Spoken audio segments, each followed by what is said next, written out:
Hello, this is my Super Saturday Republican primary election prediction episode. In this episode, I'll be talking about the 4 states coming up in March 5th, where there's going to be contests. There's going to be the caucus in Kansas, a caucus in Kentucky, a primary in Louisiana, and a caucus in Maine. So, looking at what's going on in the race right now, it's apparent that Ben Carson is not going to continue with his bid for the nomination within the Republican primary. So that means that who's left is Trump, Cruz, Rubio, Kasich.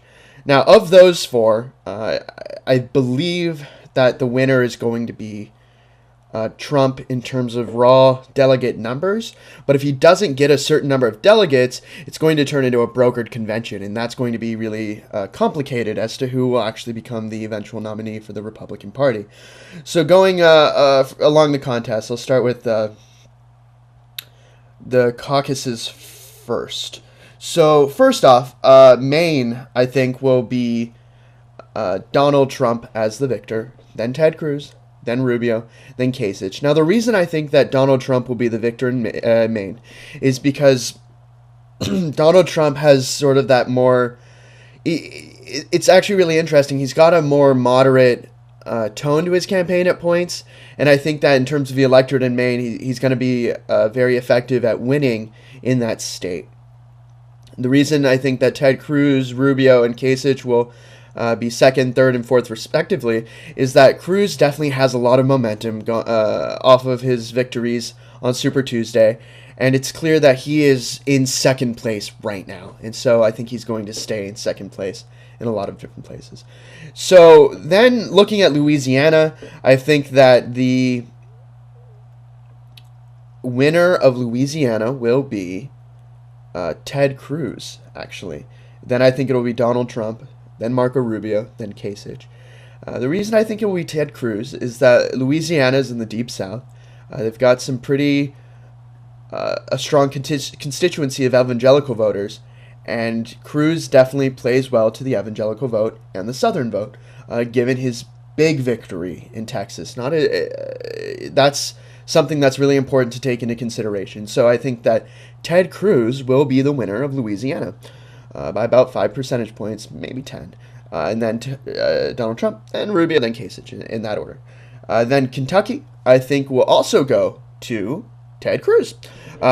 Kentucky is one of those really interesting states that has a long history with sort of a religious constituency that comes out to vote for religious candidates. And in terms of the more religiously inclined candidate of the race, I think that Ted Cruz has a primacy in the demographic there that's to his benefit. So I think that Ted Cruz will win in Kentucky. That it will be Donald Trump in second, Marco Rubio third, Kasich fourth. Then in Kansas, again, I think the winner will be Ted Cruz. This is Kansas. Kansas is a state that's famous for its evangelical base and constituency and its culture surrounding religion. And so I think that there's definitely a good chance that Ted Cruz will be the winner of Kansas. And Trump will be second, and Rubio third, Kasich fourth.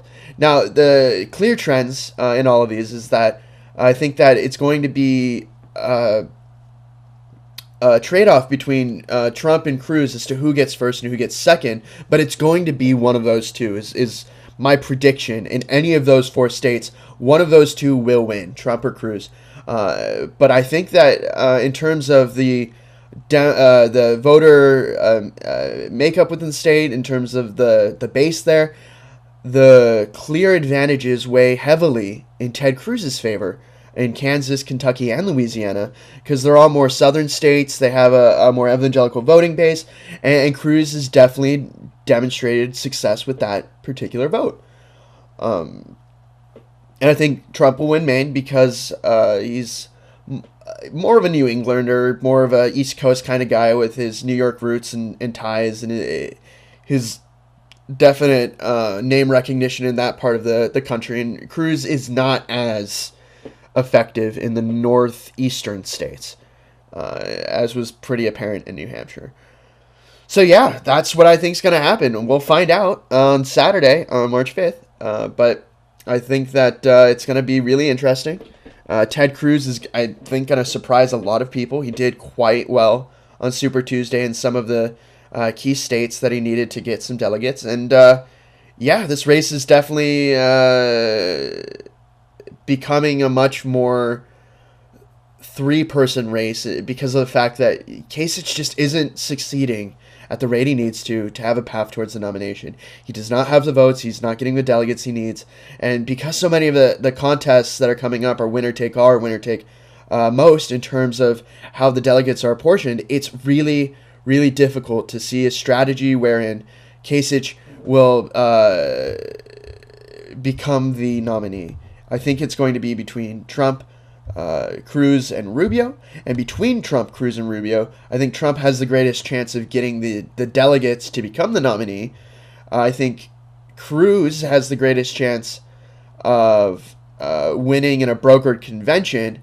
And if for whatever reason Cruz isn't able to get enough establishment support in a brokered convention, Rubio is the one who would take over in that situation. I don't think that there's a lot of support in a second vote for Trump if it turns out that there's a brokered convention. But right now, it looks like Trump's ahead. It looks like Cruz is in second, Rubio's third, Kasich fourth. And I don't think that's going to change. I think that after March 5th, it will still be Trump ahead, Cruz second, Rubio third, Kasich fourth. That's how I think it's going to work, especially because Kansas, Kentucky, and Louisiana are proportional in how they're allocating delegates.